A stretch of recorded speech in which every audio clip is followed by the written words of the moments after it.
एवढी विनंती आहे सर की जेवढं लवकर होईल तेवढं लवकर आणि स्थायी करा सर, मतलब परमानेंट करो. हो टेम्पररी करके कैसा है टेम्पररी मत करो सर, इसका परमानेंट सॉल्यूशन निकाल दो सर एक बार. वर्षभरापासून सर ते चालू आहे क्योंकि सर टेम्पररी उसका ऐसा सर 12 महीने सर उधर वैसी प्रॉब्लम है. मतलब हमारे जो दादाजी लोग हैं उस समय जो खंबे और जो लाइन थी सर अभी भी वही है. मेरे घर के बाजू में जो सर जो खंबा है पत्र दिलं होतं आम्ही 4 महिन्यापूर्वी, त्यावर कारवाई झाली नाही अजून. म्हणजे बुडातून सडले ते पूर्ण, तोही एक विषय आहे. तर त्यावर तेवढा नंतर घेऊ तेव्हा पाहता पोल का एकदम पडत नाही तो. सर डीपीओ 3 फेज के लिए आप थोड़ा सा रिपेक्टचं करून द्या. डीपीओला मेंटेनन्स आणि लोड जो आहे. मी संजय चव्हाण, वडाळी इथे राहतो, प्रभाग क्रमांक 9. 4 महिन्यापूर्वी आम्ही एक निवेदन दिलं होतं की प्रभागातले पोल शिकस्त झालेले आहेत, सडलेले आहेत. त्यावर त्यांनी एक्झिक्युटिव्ह इंजिनियरचे कार्यकारी अभियंता विद्युत वितरण कंपनीचे त्यांनी त्या उपअभियंत्यांना पत्र देऊन ते बदलवण्यास सांगितलं होतं.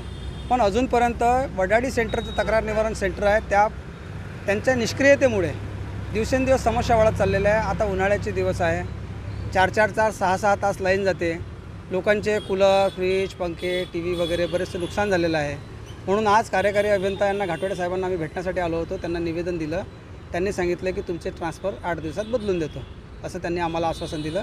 नंतर इथले जे आपल्या झोनचे जे आल्या विद्युत वितरण कंपनीचे वडाळी तक्रार निवारण केंद्राचे जे जेई आहेत कनिष्ठ अभियंता, त्यांनी नागरिकांशी तिथे वाद घातला आणि तिथे गोंधळाचं एक वातावरण निर्माण झालं होतं. लोकांमध्ये एक रोष आहे विद्युत वितरण कंपनीविषयी.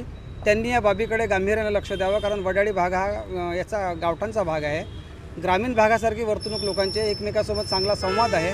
अशा वेळेला त्यांच्यावर तुम्ही त्यांच्या चुक्या आणि तेच उलट लोकांना जर बोलत आहेत तर त्यामध्ये आज इथे काही लोकांना जसं हे झालेलं आहे, लोकांचा रोष आज उफाळून आला होता. पण आम्ही त्यांना समजवलं की असं करू नका म्हणून.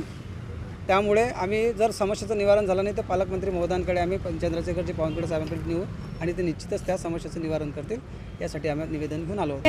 वडाळी प्रभागाचा 4 महिन्यापासून बरेच दिवसापासून आपल्या व्होल्टेजचं कमी जास्तचं प्रमाण होतं.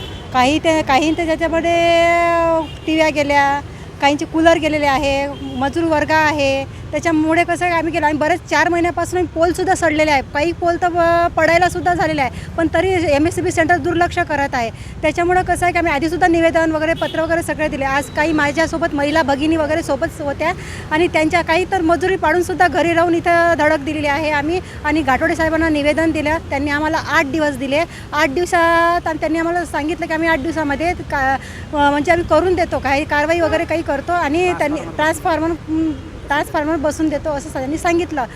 आम्ही आमच्या जे पालकमंत्री आहेत बावनकुळे साहेब त्यांना निवेदन देणार आहे. ते निश्चितच समस्यावर निवारण करतील. वडाळी प्रभाग हा खूप नागरिकांचा म्हणजे वडाळी प्रभागामध्ये भरपूर समस्या आहे. लाईनच्या संदर्भात एवढ्या समस्या आहे की वारंवार लाईन जाणे, कमी व्होल्टेज असणे आणि MSCBचे जे कामगार आहेत ते वेळेवर पोचत नाही, फोन उचलत नाही आणि आम्हाला जे नागरिकांना त्यांनी साथ द्यायला पाहिजे ते देत नाहीत.